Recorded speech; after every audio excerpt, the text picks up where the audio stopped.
சரிங்களா? இப்ப அந்த ரெண்டு விஷயத்துல முதல்ல வந்து பாத்தீங்கன்னா இன்னைக்கு நம்ம பாக்குறவங்க நல்லவரை பாத்தீங்கன்னா பெண்கள் எல்லாருமே எல்லா ஸ்டேட்லயுமே எல்லா இடத்துலயுமே முன்னேறி வர மாதிரி தான் பாத்துருக்கோம், முன்னேறி வர மாதிரி தான் பாத்துட்டு இருக்கோம். யாருக்கும் அது கிடையாது. சரி, அப்ப தடையா இருக்கிறது யாரா இருக்கு அப்படின்னா ஒரு நிகழ்வு மட்டும் நான் சொல்றேன். கர்நாடகாவில் ஒரு நிகழ்வு இருந்துச்சு. ஒரு பத்திரிகையாளர் அவங்க என்ன பண்றாங்கன்னா ஒரு பத்திரிகையில ஒரு எழுதுறாங்க. யார் எழுதுறாங்கன்னா பெண்களுக்கு விடுதலை எதுவுமே கிடைக்கல அப்படின்னு எழுதுறாங்க. சரிங்களா? அப்ப என்னன்னா அந்த பத்திரிகையில அந்த செய்தி வந்தாச்சு. அது பத்திரிகையாளர் வந்து அந்த பெண்கள் வேலை பார்க்கறாங்க, பத்திரிகையில அந்த துறையில் இருக்கிறாங்க, அவங்க எழுதிட்டாங்க. அப்போ வந்து எழுதும் பொழுது அந்த செய்தி வந்தாச்சு. எல்லா உலகங்களுக்கும் பரவிட்டு செய்தி பரவிட்டு அப்படின்னா முடியலையே அப்படின்னு சொல்லும் பொழுது அதை அவங்க எடுத்து வைக்கிறாங்க. என்ன எடுத்து வைக்கிறாங்கன்னா பெண்கள் வந்து இன்னும் சுதந்திரமா வேலைக்கு போறாங்க இல்ல அப்படின்னு அப்ப விளக்கம் சொல்லும்போதுதான் பெண்களுக்கு புரியுது. அப்ப என்ன நினைக்க போறாங்கன்னா இது வரைக்கும் சரியா தான் இருக்கு அப்படிங்கிற குழந்தைகள் அவங்க போயிட்டு இருக்காங்க. அப்ப அவங்க வெளிப்படுத்தும் பொழுது அது சரியா படுது அப்படின்னா நம்ம என்னதான் பின்தங்கி இருக்கும் அப்படின்னு பார்க்கணும். சரிதானே? அப்படின்னா என்னெல்லாம் பின்தங்கி இருக்கும் உங்களுக்கு என்ன தோணுது தாராளமா சொல்லலாம். பெண்கள் வந்து எதற்காக பின்தங்கி இருக்காங்க? யாராலும் பேசலாம்.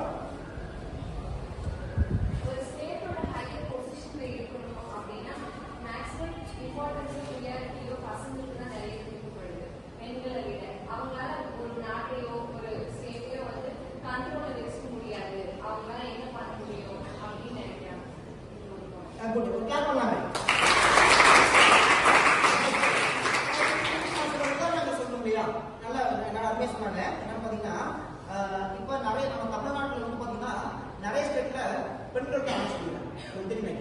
இப்போ இந்தியாவில் நிறைய ஸ்டேட்ல வந்து நல்லா கம்பீரமா போல்டா ஆட்டக்கூடியவங்க பெண்கள் இருக்காங்க. தெரியும் பதிவுலாம் இருக்கு.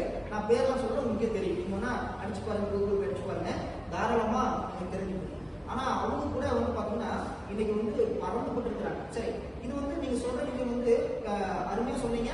ஒரு பக்கம் இருக்கு. ஆனா ஒரு பக்கம் ஏன் அதுக்கான கீழே நம்ம போறோம் அப்படி விஷயத்தை நம்ம பார்க்கணுமா இல்லையா? இப்ப பெண்கள் வந்து பிளைட் ஓட்டுறாங்க அப்படின்னா ஓட்ட தெரியும், தாராளமா ஓட்ட தெரியும். ஆனா ஓட்ட தெரியாத ஒரு பொம்பளை கூட தானே அப்படின்னு மறிக்கிறது யாரு ஃபர்ஸ்ட் வீட்டுல? பேரண்ட்ஸ் மிஸ் யாரு? அப்பா அம்மா. சரிதானே? அம்மா அம்மாவா இல்லையா? ஏன் அவங்க மறிக்கணும்?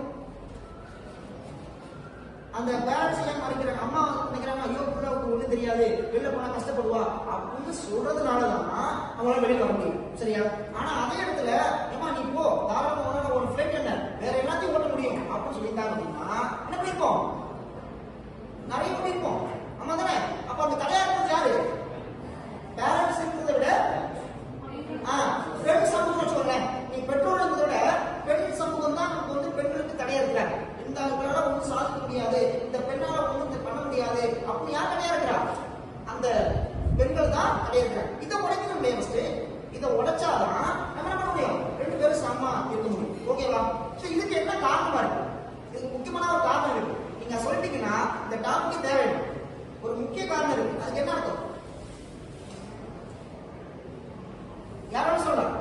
இப்ப பெண்கள் தான் பெண்களுக்கு தடையா இருக்காங்க. சரியா?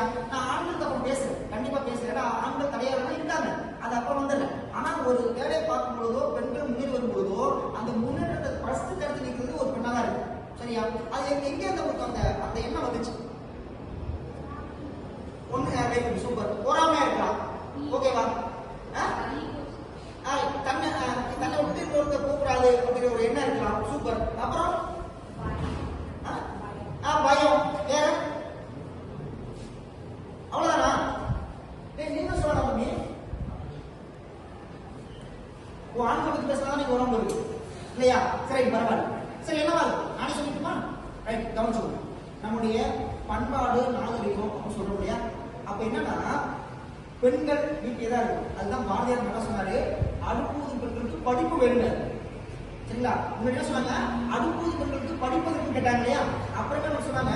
அடுப்பூது பெண்களுக்கு படிப்பு வேணும் அப்படின்னாங்க. இந்த உலகத்துல கல்வி ரொம்ப முக்கியம். கல்வி ஒன்று வந்துச்சு அப்படின்னா இந்த உலகமே நம்ம காலடியில, உலகமே நம்ம காலடியில இருந்தாங்க. அவங்க என்ன பண்றாங்க அப்படின்னா இந்த பண்பாடு, நம்மளுடைய பண்பாடு நாகரிகத்துக்கு அடிப்படையில அவங்க பழைய அடிப்படையில முன்னிருந்தாங்க. பெண்கள் எல்லாம் இப்படிதான் இருக்கணும் அப்படின்னு சொல்லியே அவங்க எண்ணம் முழுக்க பெண்கள் இப்படிதான் இருக்குன்ற எண்ணம் வந்துருச்சு. சரியா? அப்ப அவங்க அந்த எண்ணம் வரும் பொழுது அடுத்த பெண் சமூகம் வரும் பொழுது அவங்க மேல போறதுக்கு விட மாட்டாங்க. அப்ப அந்த எண்ணத்தை உடச்சிட்டோம் அப்படின்னா எல்லா பெண்களும் சரியா? இந்த பெண்ணால இந்த பெண்ணை தூக்கி வீச முடியுமா? வீச முடியும், கண்டிப்பா வீச முடியும். ஓகே தானே? அதுல எந்த ஒரு மாற்றமும் இல்ல. ஓகேவா? அதே மாதிரி ஆணாலும் தூக்க முடியும், பெண்ணாலும் தூக்க முடியும்னா ரெண்டு பேரும் சமநிலைக்கு வந்துட்டோம்னா இந்த உலகம் சமப்பற்றும், இந்த உலகம் சமப்பற்றும். அப்ப அந்த ஆணுக்கு பெண் சமநிலை வந்துடும். அப்ப இந்த உலகத்துல மேலோங்கி இருக்கிறது யார் முடியும்? பெண்ணாதான் இருக்கும், பெண்ணாதான் இருப்பா. அப்ப இந்த கட்டமைப்பை உழைச்சாதான் நம்ம மேலோங்கி வர முடியும். சரி, இதோட வேறுபாடு இருக்கா? தாராளமா சொல்லலாம். இதான் பண்ணா இல்ல